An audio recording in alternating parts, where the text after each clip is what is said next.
बिस्मिल्लाहिर्रहमानिर्रहीम। अस्सलाम वालेकुम नाज़रीन। पाकिस्तान में 12 जुलाई की तारीख और दोपहर तकरीबन 12 बजे तक की अपडेट्स। लाहौर से आने वाली इत्तलात इंतहाई सनसनीखेज और खौफनाक। फैसला साजों ने गैर मुल्की खवातीन के अगवा में मुलव्विस बास के खिलाफ तहकीकात का दायरा तंग कर दिया है। डार गैंग को निशाने इबरत बनाने का फैसला किया गया है और एक मरतबा फिर मुल्जमान का जिस्मानी रिमांड, तीसरी मरतबा 5 दिन का जिस्मानी रिमांड मुल्जमान का ले लिया गया है। जिस्मानी रिमांड एक ऐसे मौके के ऊपर लिया जाता है, उस वक्त लिया जाता है जब तहकीकाती इदारे आगे बढ़ रहे हों, उन्हें इस बात के ऊपर यकीन हो कि मजीद इंकशाफात मतवक्को हैं, तहकीकात का इदारा आगे बढ़ रहा है और कहा यह जा रहा है कि बास और उसके साथ राबते में कुछ अहम तरीन अफराद के टेलीफोन कॉल्स का डेटा मुरतब किया जा रहा है। मुमकिना तौर पर इस हवाले से भी इत्तलात हैं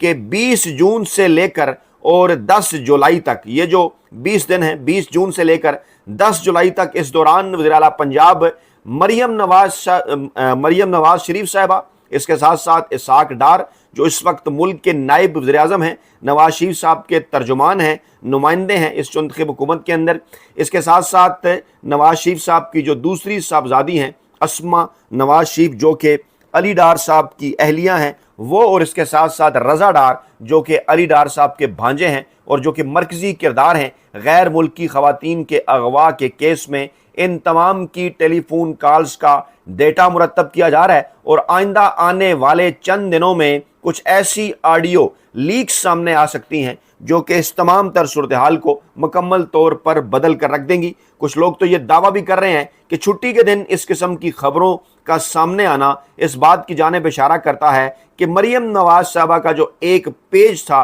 पाकिस्तानी इस्टेब्लिशमेंट के साथ वो फट चुका है और पाकिस्तान के फैसला साजों की जानिब से इस बात का फैसला कर लिया गया है कि आगे बढ़कर जो है वो अगर आगे चलकर अगर तहकीकात का दायरा जब वसी होता है, मामलात का खुरा अगर शरीफ ख़ानदान और डार गैंग की जानिब बढ़ता हुआ नज़र आता है तो उन्हें हर सूरत नहीं बख्शा जाएगा, असल मुल्ज़मान को कटहरे में लाया जाएगा। असल में कुछ बड़े बड़े सवालात हैं मनी लॉन्ड्रिंग के हवाले से भी। आपको याद होगा चंद दिन पहले इस किस्म की खबरें कराची में आई थी सामने। वहाँ पर इस हुकूमत के अंदर जो पाकिस्तानी इस्टेब्लिशमेंट के तर्जुमान हैं मोहसिन नकवी साहब, जो इस्टेब्लिशमेंट के नुमाइंदे हैं, वज़ीर दाखिला हैं, उन्होंने इस बात का इंकशाफ किया था कि अरबों रुपए की मनी लॉन्ड्रिंग कराची से हो रही है। फिर इस किस्म की तलात लाहौर के हवाले से भी आई थी और उसके बाद फिर एक गैंग सामने आया था जो है वो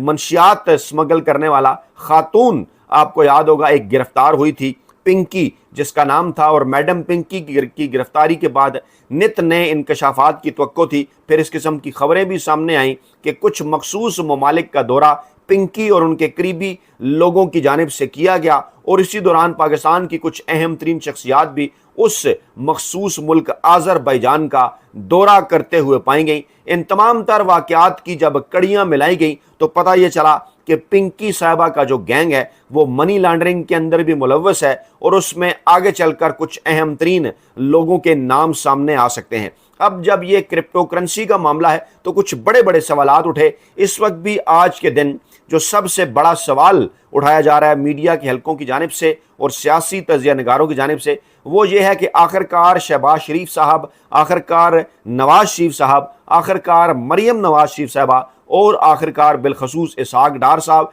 इस तमाम तर मामले के ऊपर खामोश क्यों हैं। उनकी फैमिली के अहम तरीन रुकन के ऊपर उंगलियां उठी, उनके नवासे रज़ा डार का जिक्र बार बार किया जा रहा है, इसाक डार साहब के साहबजादे अली डार का जिक्र बार बार किया जा रहा है। अली डार साहब जो कि मरियम नवाज साहबा की कैबिनेट का, उनकी टीम का हिस्सा हैं। अली डार साहब जो कि नवाज शरीफ साहब की दूसरी साहबजादी अस्मा नवाज शरीफ साहब के हस्बैंड हैं। अली डार साहब जो कि मामू हैं रज़ा डार के। बार बार तहकीकात का खुरा, तफ्तीश का खुरा उनकी जानिब बढ़ता है, लेकिन उसके बाद पाकिस्तानी मीडिया के ऊपर एक पुरस्रार किस्म की खामोशी छा जाती है। सवालात उठ रहे हैं कि आखिरकार वो बास कौन था जिसके मुतल्लिक गैर मुल्की ख़वातीन तो ये इंकशाफ कर रही हैं कि बास तो फरफर अंग्रेज़ी बोल रहा था और यहाँ जिस शख्स को बास कहकर गिरफ्तार किया गया है पुलिस की जानिब से, वो तो ठीक तरह से उर्दू भी नहीं बोल सकता, लिख पढ़ भी नहीं सकता, और इससे कुछ बड़े सवालात पैदा हुए कि क्या कुछ हलकों की जानिब से असल बास को बचाने की कोशिशें की जा रही हैं। अब ये जो तमाम तर मामला है, इसका ताल्लुक क्योंकि टेलीफोन, खुफिया टेलीफोन कॉल्स के साथ भी जुड़ गया है, इस नहज के ऊपर इस वक्त तहकीकात इस नुक्ते के ऊपर की जा रही हैं कि क्या रजा डार साहब का अली डार साहब के अलावा भी किसी से रब्ता था, क्योंकि इंटरनेशनल मीडिया ये रिपोर्ट कर रहा है। मैं अगर आपको हेडलाइन वो सामने रखूं, इंटरनेशनल मीडिया की तो हेडलाइन बड़ी इंटरेस्टिंग है। बाजियाबी के लिए छापा मारा तो मालूम हुआ कि वहां नायब वज़ीर-ए-आज़म के रिश्तेदार किराए पर रहते हैं। ये लाहौर पुलिस का इंकशाफ था गैर मुल्की खवातीन की अगवा और बाजियाबी के हवाले से कि जब हमने छापा मारा उस जगह के ऊपर जहां हमें पता चला कि मगवी खवातीन को रखा गया है, तो वहां नायब वज़ीर-ए-आज़म इसहाक डार साहब के रिश्तेदार रहते थे। अब ये बड़ा एक सेफ जुमला इन्होंने इस्तेमाल किया। रिश्तेदार से क्या मुराद है? इसहाक डार साहब के नवासे जो रजा डार साहब हैं, वो इन तमाम तर मामलात का मरकज़ व महवर थे। एक 20-21 साल का नौजवान जिसके मुतल्लिक इस वक्त ये भी सवालात पूछे जा रहे हैं कि आखिरकार उसके पास अरबों डॉलर कहाँ से आए, और फिर उसके पास जो अरबों डॉलर मौजूद थे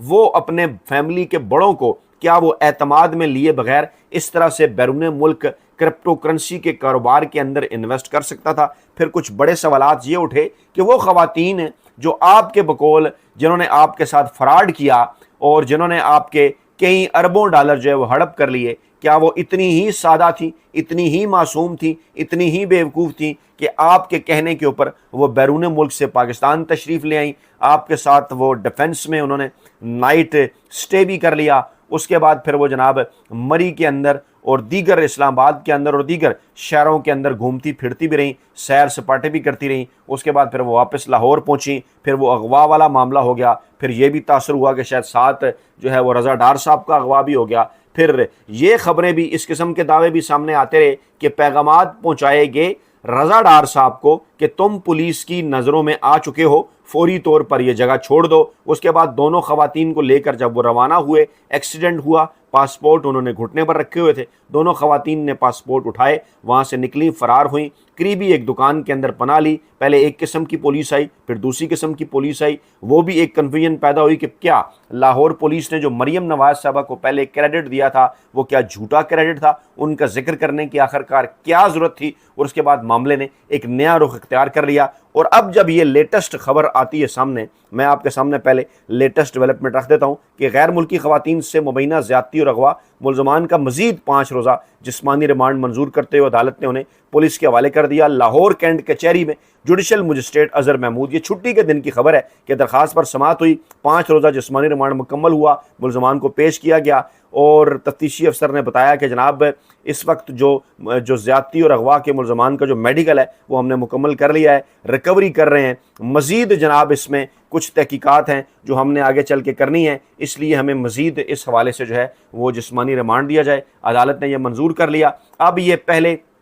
जो है वो 2 जुलाई, उसके बाद फिर जनाब 7-8 जुलाई और उसके बाद फिर 11-12 जुलाई, ये जो 3 दफ़ा जिस्मानी रिमांड है, क्या ये किसी आम केस के अंदर इस तरह होता है? अदालतें ये रिमांड दिया करती हैं, ये किस जानिब इशारा है? यानी पूरी बैकिंग इस वक्त फैसला साजों की हासिल है। अदालतें, आपको पता है पाकिस्तान के अंदर पाकिस्तान तहरीक इंसाफ और इमरान खान साहब के हवाले से हों या दीगर केसेस के हवाले से हों, वो फैसले किस तरह के आ रहे हैं, किसके कहने पे आ रहे हैं, कौन अदालतों का तमाम तर निज़ाम चला रहा है, सही है या गलत है, ये बहरहाल बहुत सारे मामलात में एक डिबेट की ज़रूरत है, वो सब अपनी जगह के ऊपर। लेकिन जहाँ वाज़े तौर पर यह नज़र आ रहा है कि जनाब एक फ्री हैंड दिया गया है, कहा गया है कि इस मामले को अपने मंतकी अंजाम तक पहुँचाया जाए, लेकिन यहाँ कुछ सवालात भी उठ रहे हैं कि क्या शरीफ ख़ानदान इसको अपनी एक ऐसा तासुर बना सकता है कि जनाब हमारी विक्टिमाइजेशन की जा रही है, क्योंकि अदालतें जिस किस्म के फ़ैसले पाकिस्तान के अंदर गुज़श्ता 4 बरसों से कर रही हैं वो जनाब आपके सामने है। लेकिन मामला यहाँ पर यह है कि एक तरफ इस्टेब्लिशमेंट जहाँ इस सियासी बोझ से जान छुड़ाना चाहती है, जिसके पास किसी किस्म का कोई पॉलिटिकल नैरेटिव नहीं, जो आवाम को किसी किस्म का कोई मुआशी रिलीफ नहीं दे सकी, तो कहा यह जा रहा है जनाब कि उन्होंने कहाँ से मुआशी रिलीफ देना था, उन्होंने कहाँ से कोई बेचारों ने पॉलिटिकल नैरेटिव बनाना था, वो तो पहले ही عمران خان صاحب کے مقابلے میں الیکشن ہار گئے تھے، وہ تو پہلے ہی عمران خان صاحب کے مقابلے میں سیاسی طور پر مکمل طور پر ناکامی سے دوچار ہو چکے تھے۔ یہ تو آپ نے انہیں کھڑا کیا، ان کا فیس آپ نے سامنے رکھا، اصل حکمران اس ملک کے کون ہیں جو کہ سارے نظام کو چلا رہے ہیں، اس کا اندازہ سب کو ہے کہ کیسے فارم 47 کی الاسٹک کی شلوار والی حکومت بنتی ہے۔ شریف خاندان اور زرداری خاندان کو سامنے لایا جاتا ہے اور پیچھے بیٹھ کر ان کی ڈوریاں ہلائی جاتی ہیں، لیکن سوالات اٹھتے ہیں کہ گزشتہ تقریباً 1 ماہ سے چاہے وہ سہیل وڑائچ ہوں، چاہے وہ حفیظ اللہ نیازی ہوں، چاہے وہ نصرت جاوید ہوں، چاہے وہ طلعت حسین ہوں، چاہے وہ دیگر کئی لوگ ہوں جو کہ شریف خاندان کے بڑے قریب سمجھے جاتے تھے، مسلسل ایک ترتیب کے ساتھ ان کی جانب سے اس قسم کی تحریروں کا سامنے آنا کہ جناب مزید اس سسٹم کا بوجھ اسٹیبلشمنٹ اٹھانے کے لیے تیار نہیں ہے، پھر اس کے ساتھ ساتھ اس قسم کی اطلاعات بھی آنا کہ جناب جو نیشنل ڈائلاگ کمیٹی ہے فواد چودھری، محمود مولوی، عمران اسماعیل والی، وہ ایک بار پھر ایکٹیو ہو چکی ہے۔ کوٹ لکھپت جیل میں شاہ محمود قریشی صاحب سے اسٹیبلشمنٹ کے نمائندوں کی ملاقاتوں کی اطلاعات، پھر یہ کہنا کہ عمران خان صاحب کو بیرون ملک علاج کے لیے منتقلی کے حوالے سے قائل کیا جا رہا ہے، ان کے منت ترلے کیے جا رہے ہیں۔ بہنوں کو بھی یہ پیغام دیا گیا، عمران خان صاحب کی جو اہلیہ ہیں بشرا بی بی، ان کی فیملی کو بھی یہ پیغام پہنچایا گیا، یہاں تک کہ کچھ کامن فرینڈز جو ہیں پاکستانی اسٹیبلشمنٹ کے ماضی کے اور عمران خان صاحب کے، ان تک بھی یہ پیغام پہنچایا گیا کہ آپ کسی نہ کسی طریقے سے عمران خان صاحب کو راضی کریں کہ جناب یہ جو معاملہ اس وقت پاکستان کے اندر چل رہا ہے، اس حکومت کے پاس کسی قسم کا کوئی پولیٹیکل نیریٹو نہیں ہے، آپ اپنے سیاسی بیانیے کے ساتھ واپس آ سکتے ہیں، آپ کو جناب ایک سپیس مل سکتا ہے، لیکن اگر آپ صرف اور صرف ایک شرط مان جائیں، اور وہ شرط یہ ہے کہ خاص طور پر اسٹیبلشمنٹ کا نام لے کر ان کے اوپر کسی قسم کی کوئی تنقید نہیں کی جائے گی۔ پھر جناب آزاد کشمیر کے الیکشن کا بھی معاملہ ہے، وہاں پر صورتحال یہ ہے کہ اس وقت شدید پریشانی ہے اسٹیبلشمنٹ کے ہاں، نون لیگ اور پیپلز پارٹی کے ہاں، وہاں وہ کمپین ہی نہیں چلا پا رہے، کسی قسم کا ماحول ہی نہیں بن پا رہا۔ انٹرنیشنل میڈیا کی آزاد کشمیر کے الیکشن کے اوپر نظر ہے، اور کہا یہ جا رہا ہے کہ اس سے پہلے جس قسم کا ووٹنگ ٹرن آؤٹ بھارتی مقبوضہ کشمیر میں آیا کرتا تھا، خدشہ ہے اس بات کا کہ اگر جوائنٹ عوامی ایکشن کمیٹی اسی طرح سے سڑکوں کے اوپر رہتی ہے، پاکستان تحریک انصاف جو اب تک اس الیکشن کے بائیکاٹ کے فیصلے کے اوپر کھڑی ہوئی ہے، اگر آگے چل کر ان الیکشن میں حصہ نہیں لیتی 27 جولائی کو ہونے والے الیکشن میں، تو پھر کیا ماحول ہوگا؟ عوام گھروں سے نہیں نکلیں گے، ووٹنگ ٹرن آؤٹ انتہائی لو ہوگا، اور ایسی صورتحال کے اندر انٹرنیشنل میڈیا اس کا کمپیریٹیو انالیسس کرے گا بھارتی مقبوضہ کشمیر میں ہونے والے انتخابات کے ساتھ، جہاں پر پاکستان کا، پاکستانی اسٹیبلشمنٹ کا ہمیشہ سے یہ درینہ موقف رہا کہ وہاں ایک جعلی قسم کے انتخابات کرائے جاتے ہیں۔ تو کیا اس قسم کا بیانیہ اگر بھارت نے بنایا یا بین الاقوامی میڈیا پر بنا، تو پاکستان کی اسٹیبلشمنٹ، پاکستان کے عسکری حلقے اس بیانیے کا مقابلہ کرنے کے لیے، اس بیانیے کا سامنا کرنے کے لیے تیار ہیں۔ پاکستان تحریک انصاف کی بھی ان بٹوین دا لائنز انہیں منت ترلے کیے جا رہے ہیں کہ آپ ان الیکشن کا بائیکاٹ نہ کریں۔ پاکستان تحریک انصاف کو شروع میں ایک گرین سگنل دیا گیا کہ اگر آپ عمران خان صاحب کو کچھ معاملات کے اوپر راضی کر لیں تو بلے کا نشان آپ کو مل سکتا ہے۔ آپ کو یاد ہوگا جو ہے وہ ہائی کورٹ آزاد کشمیر سے بلے کا نشان پاکستان تحریک انصاف کو ملا، الیکشن کمیشن آزاد کشمیر کا اسے حکم دیا گیا کہ وہ پاکستان تحریک انصاف کو بطور سیاسی جماعت کے رجسٹر کرے، اسے بلے کا نشان دے، ان کا یہ حق ہے۔ لیکن اس کے بعد کوشش کی گئی عمران خان صاحب سے ڈیل کرنے کی، ان کے ساتھ معاملات NRO کی جانب بڑھانے کی۔ عمران خان صاحب نے جب انکار کیا تو آپ کو یاد ہوگا کہ پھر چند ہی گھنٹوں میں، اگلے چند ہی گھنٹوں میں پاکستان تحریک انصاف سے ایک بار پھر سپریم کورٹ جو ہے آزاد کشمیر کی، اس نے بلے کا نشان واپس لے لیا، اور پاکستان تحریک انصاف کے وہ امیدوار جنہوں نے کاغذات نامزدگی جمع کرائے تھے، انہیں یہ کہہ دیا گیا کہ نہیں جناب، آپ کو بلے کا نشان نہیں مل سکتا، آپ آزاد امیدوار کے طور پر الیکشن لڑ سکتے ہیں۔ اور اس کے بعد پھر پاکستان تحریک انصاف اور تحریک تحفظ آئین پاکستان کے پلیٹ فارم سے یہ فیصلہ آیا کہ نہیں جناب، ہم ان الیکشن کے اندر حصہ نہیں لینے جا رہے۔ پھر ایک اور ڈیولپمنٹ ہوئی، تحریک تحفظ آئین پاکستان کا اجلاس ہوا، طے پایا کہ 5 اگست کے دن سے پورے پاکستان کے اندر ایک عوامی رابطہ مہم کا آغاز ہوگا، جلسوں کا شیڈول جاری کیا جائے گا۔ 5 اگست وہ تاریخ ہے جب عمران خان صاحب کو غیر آئینی اور غیر قانونی قید میں 3 برس کا عرصہ جو ہے وہ مکمل ہو جائے گا۔ 5 اگست کا تعلق